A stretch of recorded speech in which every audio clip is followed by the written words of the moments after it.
In the last 2 weeks since Labor Day, all we've heard from the leftist media is that the Democrats are making a comeback, all right, a comeback, and that they may not even lose the House.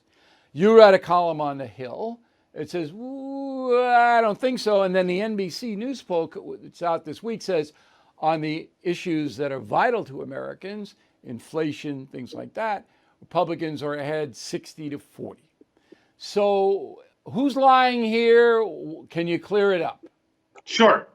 Bill, it's a tight race now. The Republicans are either even or a little bit ahead on the generic vote, district by district. Again, relatively close, but reports of Democratic momentum are vastly exaggerated.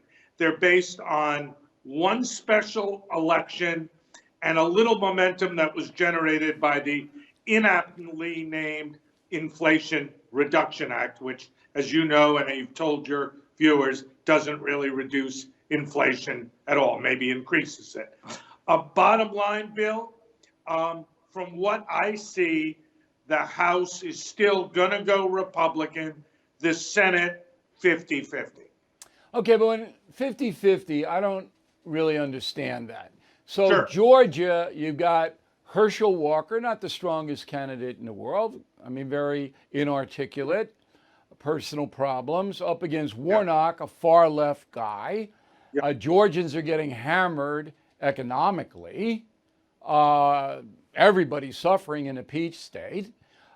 Kemp, the governor, is well ahead of Stacey Abrams. I think Kemp will walk in fairly easily. But I said I'm betting my liberal friend in Atlanta that Herschel Walker will win that race, that there are not going to be that many people crossing from Kemp to Warnock, and that I think Kemp will carry Herschel Walker in. Polls have Walker up 1 or 2, which is essentially a tie. I agree with your analysis. I've looked at a lot of polling data, and if Kemp wins by, as I suspect he will, more than 7 or 8 points, I think you give Herschel Walker a very slight advantage, especially in a midterm election where the inclination of voters is to vote against the party in power, to wit the Democrats. Okay. Florida, Rubio is going to win. I don't care what the Miami Herald says. I can't see him losing. Can you? It's a tight race, but again, I believe DeSantis is likely to beat Charlie Crist, though DeSantis has come down a bit. I think what we saw in 2020 is that there was an outpouring of Republican turnout for Trump at the end that exceeded the pollsters' expectations.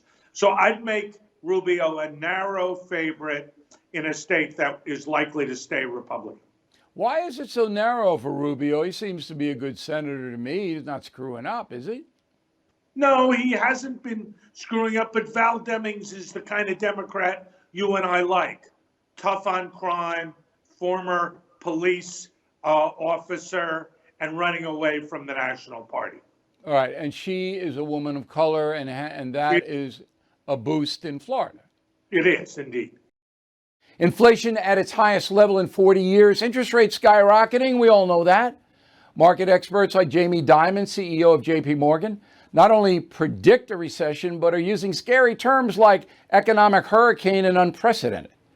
So you need to call the only precious metal dealer I trust, American Hartford Gold. They will show you how to protect your savings and retirement accounts by diversifying your portfolio with physical gold and silver. Please call them today, and they will have physical gold and silver delivered right to your door or put inside your IRA or 401k. They have thousands of satisfied customers. They're the highest rated firm in the country with an A+ rating from the Better Business Bureau. Tell them Bill O'Reilly sent you, and they'll give you up to $2,500 of free silver on your first order. Please call 866-501-5201, 866-501-5201, or text BILL to 65532.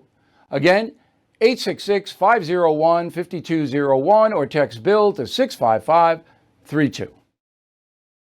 Bill O'Reilly here. Thank you for watching this video, and make sure you subscribe to the First TV YouTube page.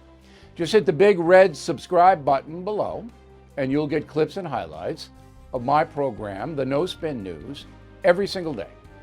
We'll see you soon.